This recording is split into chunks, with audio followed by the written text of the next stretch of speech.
उडेरो लाल station में सरकार पारां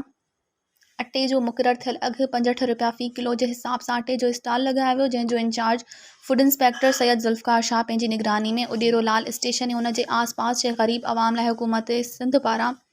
सस्ते अटे जा स्टॉल क़ाइमु कया, जंहिं में 700 माण्हुनि खे 650 रुपया 10 किलो अटे जी थैली ॾिनी वई। जीअं त स्टॉल लॻण जी ख़बर इलाइक़े जी अवाम खे पई त शहरी तोड़े बहिराड़ी जे सभे माण्हुनि खे सस्ते अटे जे स्टॉल तां फ़ाइदो मिलियो।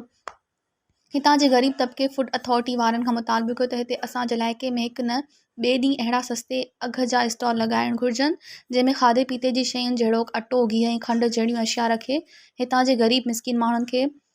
सब्सिडी ॾिनी वञे। जीअं त हिते जे दुकानदारनि जी महांगाई जे करे हूअं अवाम परेशान आहे, जंहिं करे इन्हनि ग़रीब मिसकिन माण्हुनि खे वधि खां वधि